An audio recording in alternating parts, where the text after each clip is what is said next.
court. Both two incredible young women involved in their community, doing great things at school. Already. I could see them being pretty remarkable someday. I would agree. And all month long, speaking of remarkable women in our area, you sent us dozens of nominations of local women who go above and beyond. Well, this week, Coin 6's Elizabeth Den introduces us to Rachel McKinsley Yee. She was just 18 months old when she was diagnosed with retinoblastoma and her left eye was removed. She's never let it hold her back. Instead, embracing what makes her unique has helped hundreds of others do the same.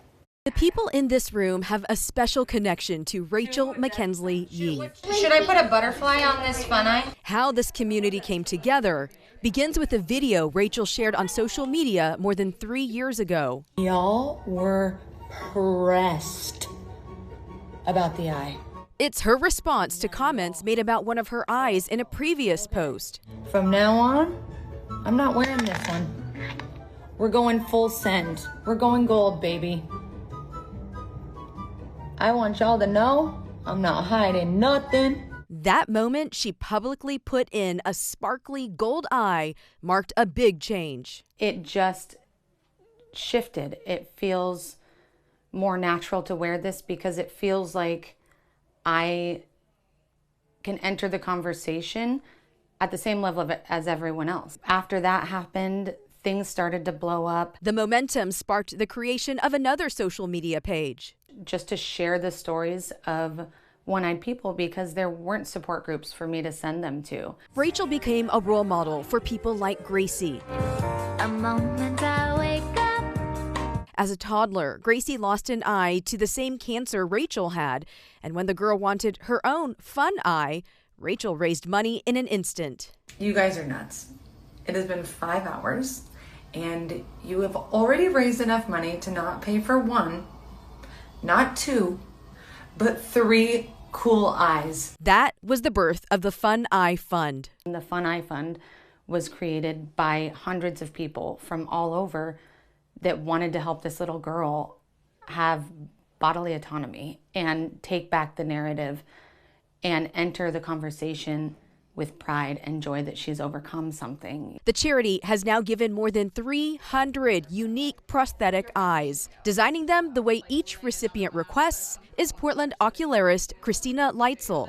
Tell me about how proud you are and how that makes you feel to be part of that. Yeah, I said I wasn't going to cry, but no, it's like, it means everything to me. Christina knows Rachel's impact well. She created that life-changing gold eye for Rachel. Rachel deserves every little bit of this. She's worked so hard, and she really is remarkable. Like, she really is. She's amazing. Rachel, you genuinely being you is like incredible. I always say that it wasn't me that started the Fun Eye Fund. It was the fact that the world was ready to embrace people celebrating their differences, and it just happened. As you look around at these faces, you can see Rachel's positive influence coming into focus.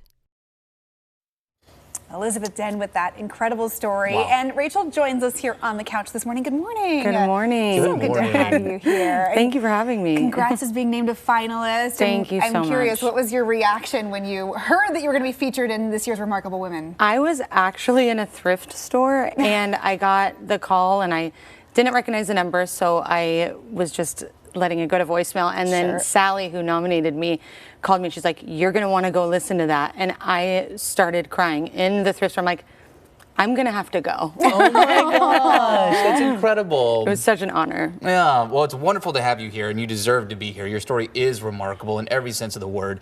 Your journey is incredible, and I can't imagine the guts it took to share it at first. I want to ask you about that social media post that went viral. What was that experience like for you? Were you nervous to talk about this? No, not really, just because I had started a support page in 2017, and so I was very active already talking about my eye on the internet. But then a video came out where people noticed that my pupils were different sizes when I was wearing my regular prosthetic, and my comments just blew up with all this negative talk. And so I was like, never, whatever then. I'm not gonna wear this one anymore. I'm gonna just be loud and proud and be myself. If I'm going to be on the internet, I'm going to be myself. Take it or leave it. Good for you. I love that choice to really lean into what makes you you has opened up so many new doors. The conversation we were having in the break before this interview was, what eye am I going to wear today? I asked what fun eye you went with. I love the Swarovski crystal choice. Yes. That's great. But, have you seen that positivity reflected back at you the more you've leaned into this? Oh, absolutely. I mean, it's just changed the entire conversation, whether I have to, when I'm meeting people, it's not like I have to wonder like, oh, do they notice my eye? It's more, yeah, they're going to notice, and I'm going to give them something to look at if they're going to look. And it's truly changed my life. Well, I think your slogan with the Fun Eye Fund is turning self-consciousness into self-confidence. And I think that's beautifully put together. Describe the experience. I mean, you documented it in that story there too, but working with, people that are younger, working with all types of people about how to build this confidence over something that maybe had felt taboo to talk about. Absolutely. Like, working with kids is what really pushes me through all of it. I get really emotional when I work with the kids because I know what it was like for me when I was growing up with one eye. And it's crazy to think that this one thing can impact people's life where they won't have to experience that. There is a community now, and there's people that are supporting them, and they can own their own story and surprise everyone with a fun eye and own the fact that they've experienced hard things. And we were talking to Emily's point, or just before popping on here, and I want you to share with the Fun Eye Fund, how much money you're raising and how much money it can often take to raise money for a singular prosthetic eye, because it's important to talk about the cost, I feel like, that goes into this and the work you're doing. Yes, absolutely. It all varies across the nation. Every ocularist chooses their own price.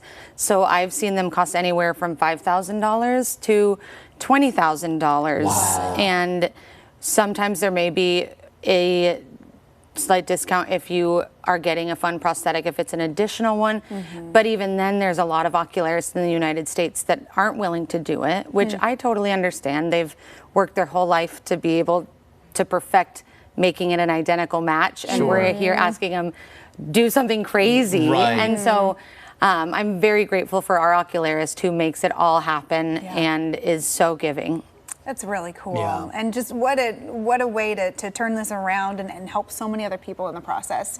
It really is remarkable. Rachel, we appreciate you being here. Thank you so much. Very well done. Your story is incredible. Yeah, and so if you want to learn more about Rachel and the Fun Eye Fund, you can go to coin.com for all the links to her social media and that website. It is just such a cool organization. Absolutely. All right,